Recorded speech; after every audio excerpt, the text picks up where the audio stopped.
কে এই তাজু ভাই, কি তার পরিচয়, কোথায় তার বাড়ি, তিনি কিভাবে ভাইরাল হলেন এত তাড়াতাড়ি, সবকিছুই জানাবো আজকের এই ভিডিওতে। তো জানতে হলে A to Z ভিডিওটি দেখতে থাকুন। আসসালামু আলাইকুম। আপনারা ইতিমধ্যে জেনেছেন যে আমাদের এলাকার তাজু ভাই ভাইরাল হয়ে গিয়েছে। আসলে সে অত্যন্ত হতদরিদ্র এবং গরিব পরিবারের একজন ছেলে। আসলে তারা আর্থিকভাবে খুবই অসচ্ছল। আমার জানা মতে তার মতো ভালো মানুষ খুবই কমে আছে আমাদের এলাকায়। সে অত্যন্ত সহজ এবং সরল। তার বাবা মা দুজনই প্রতিবন্ধী, শ্রবণ প্রতিবন্ধী। তার 3 বোন আছে, 2টার বিয়ে হয়েছে, একটা পড়াশোনা করতেছে। 3জন ভাই, তারা ছোট 2টা ভাই পড়াশোনা করতেছে। ও ঢাকা ঢুকায় মানে টুকটাক কাজকর্ম করে রাজমিস্ত্রির, ওইটা দিয়ে টুকটাক আর কি ওর সংসারটা চলে আর কি। এই মুহূর্তে জানেন তো ভালো করে, তো 2টা কাজ আমার কাছে মনে হয় এই মানুষটা চলাচলের জন্য একটা সম্পদ। যে কোনো সময় দুর্যোগ যত কিছু হোক, আমি যদি অসুস্থ থাকি, আমি যদি বলি যে তোমরা ওখানে যাও, আমার ভালোবাসা মানুষ আছে, যাবে। তাজু ভাইয়ের ভালোবাসা মানুষ আছে, আসবে। তো তাজু ভাইকে কেউ মানে মিস ইউজ করে না, ব্যবহার। তাজু ভাইয়ের আসল নাম তাইজুল ইসলাম তাজু, বাড়ি কুড়িগ্রাম জেলার নাগেশ্বরীতে।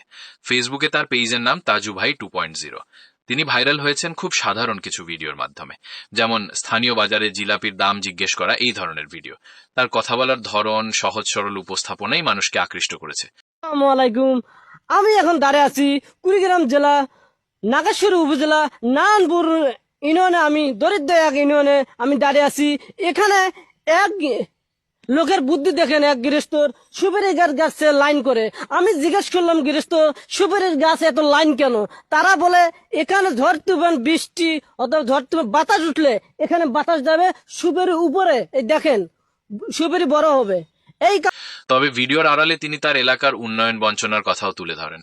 পেশায় তিনি আগে রাজমিস্ত্রির সহকারী ছিলেন, এখন ভিডিও বানানোর পাশাপাশি এই কাজগুলোও করেন। তার ইচ্ছা তার চরের মানুষের কথা সবাই জানুক, তাদের উন্নয়ন হোক। আর একটু বসে। আসসালামু আলাইকুম। ওয়ালাইকুম আসসালাম। আপনি ভালো আছেন? আলহামদুলিল্লাহ, আপনি কেমন আছেন? ইনশাল্লাহ আমি আল্লাহ পাকের ইচ্ছায় আমি অনেক ভালো আছি। আপনি কোথা থেকে আছেন? গাইবান্ধা থেকে। কেন আছেন আপনি? আপনার সঙ্গে দেখা করার জন্য। কেন দেখা করবেন? ভাইরাল হয়েছেন এই জন্য। ভাইরাল হয়েছি এই জন্য? তাহলে ভাইরাল হওয়ার আগে কেন আসেন নাই আপনি? ভাইরাল হওয়ার আগে তো আপনাকে ফোনেই দেখি নাই, তাহলে আসবো কিভাবে? ও আচ্ছা আচ্ছা আচ্ছা, অনেক ধন্যবাদ আমার খোঁজ খবর নেওয়ার জন্য, আমার চর অঞ্চলে আসার জন্য। আসলে যারা শহর অঞ্চলে থাকেন, তারা চর এলাকায় আসেন নাই, তাদেরকে আমি দাওয়াত করলাম, আসেন আমার সাথে দেখা করেন, কথা বলেন, চর এলাকা দেখেন, আমার চর এলাকাগুলো উন্নয়ন হোক। তো সবাই ভাইয়ার জন্য দোয়া করবেন, পাশে থাকবেন। ভাইয়া 3-4 কিলো হেঁটে হেঁটে নিয়ে আসলো নৌকায় তুলে দেওয়ার জন্য। ভাইয়া অনেক ভালো মনের মানুষ। তো ইনশাল্লাহ আবারও দেখা হবে। আপনি যাবেন কিন্তু গাইবান্ধায়। অবশ্যই, আমি হাঁটতে বেশি পছন্দ করি। ধন্যবাদ।